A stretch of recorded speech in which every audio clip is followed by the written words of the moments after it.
2025년 7월 15일 시가총액 5천억 이상 개별 종목 데이터 확인해 보겠습니다. 지금 보고 계시는 화면은 시가총액 순으로 종목들을 정리한 것인데 시가총액 상위 종목 중에서는 삼성전자가 1.92% 상승 마감하였으며 이외에도 두산에너빌리티와 하나에어로스페이스가 5% 이상 급등 마감하였습니다. 오늘은 코스피보다는 코스닥 지수가 훨씬 더 강한 모습을 보여준 하루였습니다. 54%의 종목이 상승 마감한 가운데 가장 큰 폭의 상승률을 보인 종목의 순서는 다음과 같습니다. 펩트론과 풍산을 비롯한 붉은색으로 표시한 10종목은 시가총액이 3조 원 이상 되는 중대형주임에도 불구하고 오늘 하루 상승률이 5%를 넘어간 종목들입니다. 이번에는 수급 현황 살펴보겠습니다. 외국인이 지속적으로 코스피에서 순매수를 기록하고 있는 가운데 오늘도 2천억 넘게 순매수를 기록하였습니다. 외국인 단독으로 오늘 하루 동안 가장 많은 순매수를 기록한 종목들의 순서입니다. 외국인은 오늘 삼성전자와 한화에어로스페이스 그리고 두산에너빌리티를 대량으로 순매수하였습니다. 이번엔 기관 단독으로 가장 많은 순매수를 기록한 종목의 순서입니다. 그리고 외국인과 기관 합계 수급이 가장 많이 유입된 종목의 순서는 다음과 같습니다. 오늘 하루 동안 외국인과 기관의 합계 수급이 100억 이상 유입된 종목의 개수는 17종목이었습니다.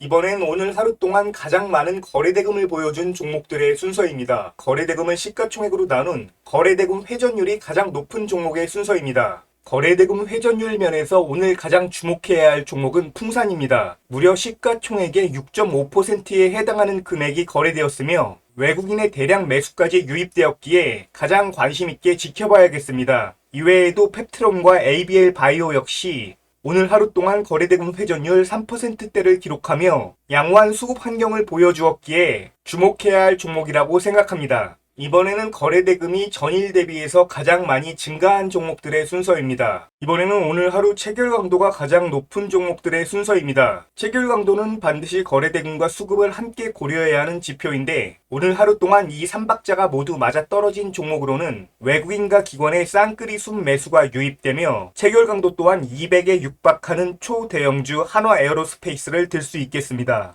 한화에어로스페이스에 비해 체결 강도는 약간 부족하지만 나머지 요건들을 충족하고 있는 삼성중공업과 펩트론 그리고 ABL 바이오와 한국항공우주 역시 체결 강도 관점에서 관심을 가져야 할 종목들입니다. 이번엔 평균 체결 강도 관점에서 살펴보겠습니다. 최근 5거래일이나 10거래일 동안의 평균 체결 강도가 다른 종목들에 비해 월등히 높은 종목들은 그만큼 강한 순매수가 유입되었다는 뜻이기 때문에 관심을 갖고 지켜봐야 할 필요가 있습니다. 그런 종목들 가운데서도 시가총액이 5조 원 이상 되며 안정성까지 확보한 종목으로는 KT와 DB손해보험 그리고 한국타이어앤테크놀로지 등을 들 수 있겠습니다. 이번엔 기간별 수급을 확인해 보겠습니다.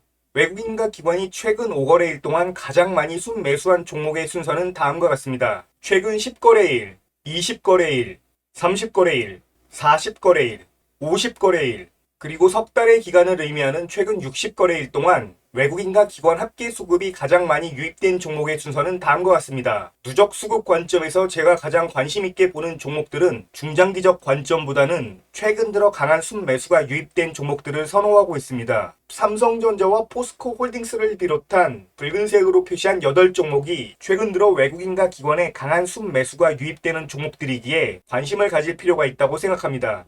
여러가지 지표들 중에서 제가 관심 종목을 선정하는 지표들은 다음과 같습니다. 우선 양봉 비율이 높은 종목을 선호하고 있는데 최근 10거래일 중에서 양봉 비율이 80% 이상인 종목들 중에서 시가총액이 3조 원 이상 되는 종목들에 관심을 갖고 있습니다. 한국타이어앤테크놀로지와 삼성카드를 비롯한 붉은색으로 표시한 7종목이 바로 그런 종목들입니다. 또한 최근 10거래일 동안 전일 대비해서 저가가 상승하는 비율이 높은 종목을 관심있게 지켜보고 있는데 역시 시가총액 3조 원 이상 되는 중대형주 중에서는 BNK금융지주와 강원랜드를 비롯한 붉은색으로 표시한 6종목이 바로 그런 종목들입니다. 최상단에 위치해 있는 BNK금융지주의 경우 최근 10거래일 동안 저가 상승률이 무려 100%입니다. 그만큼 강한 하방 지지력이 확보된 대형주들에 관심을 가져야겠습니다. 저가가 상승하는 종목들이 하방 지지력이 확보되어 있는 종목이라면 고가가 상승하는 종목들은 전일의 매물대를 강한 힘으로 돌파하는 종목들이라고 할 수 있겠습니다. 역시 시가총액 3조 원 이상의 대형주 중에서는 BNK 금융지주와 LG U+를 비롯한 붉은색으로 표시한 6종목이 전일의 고가를 잇따라 돌파하는 강한 모습을 가진 종목들이라고 할 수 있겠습니다.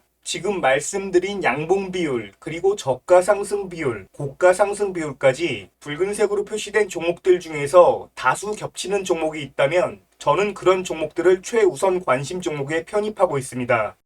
2025년 7월 15일 동일 업종 내 대표 종목들의 수급을 비교 분석해 보겠습니다. 외국인이 3,200억가량 순매수한 전기전자 업종의 경우 오늘은 삼성전자가 외국인의 대량 순매수에 힘입어 2%에 가까운 상승을 기록하였습니다. 반면 SK하이닉스는 기관의 대량 순매도에 의해 0.5% 하락하였는데 최근 들어 전기전자 업종 내에서는 삼성전자와 SK하이닉스가 번갈아 수급이 유입되며 순환매를 보여주고 있습니다. 오늘 전기전자 업종 내에서 수급적으로 가장 관심있게 지켜봐야 할 종목은 외국인의 대량 매수가 유입된 삼성전자를 비롯해서 삼성전자 우선주와 HD현대일렉트릭 그리고 LS일렉트릭 등을 관심있게 지켜봐야겠습니다. 최근 수급 여건이 좋던 자동차주는 오늘 외국인과 기관의 순매도가 발생하며 2%대의 하락을 기록하였습니다. 반면에 오늘 조선주들은 수급이 유입되며 1%에서 5%대의 상승세를 기록하였습니다. 네이버와 카카오가 속해 있는 IT 서비스 업종은 오늘도 순매도 우위 속에 여전히 조정을 이어가고 있는 듯한 모습입니다. 의약품 업종 내에서는 외국인의 수급이 유입된 셀트리온과 한미약품을 주목해야 할 필요가 있겠습니다. 화학업종 내에서 오늘 가장 주목해야 할 종목은 한화솔루션입니다. 한화솔루션은 오늘 외국인과 기관의 동시 순매수가 유입되며 4% 이상 상승 마감하였습니다. 이외에도 외국인과 기관의 합계 수급에서 70억대 순매수가 유입된 LG화학과 SK이노베이션 역시 관심있게 지켜봐야겠습니다. 철강금속 업종 내에서는 지난 2달여간 외국인이 꾸준하게 매수한 종목인 풍산이 오늘도 외국인의 대량 순매수에 힘입어 무려 17% 넘는 급등세를 기록하였습니다. 그동안 매우 좋은 수급 환경을 보여주었던 금융업종과 보험업종은 오늘은 외국인의 대량 매도 속에 대표 종목 대부분이 하락하는 모습을 보여주었습니다. 운수창고 업종 내에서는 오늘도 대한항공의 수급이 돋보인 하루였으며 기계업종 내에서는 오랜만에 외국인과 기관의 대량 순매수가 유입된 두산에너빌리티와 최근 6거래일 연속 기관이 순매수를 기록하고 있는 LIG 넥스원을 가장 주의 깊게 살펴봐야겠습니다. 음식료품 업종 내에서는 삼양식품의 수급이 가장 돋보인 하루였는데 동일 업종 내에서도 다른 종목들에 비해 수급이 지속적으로 양호한 종목들은 좀 더 관심있게 지켜볼 필요가 있다고 생각합니다.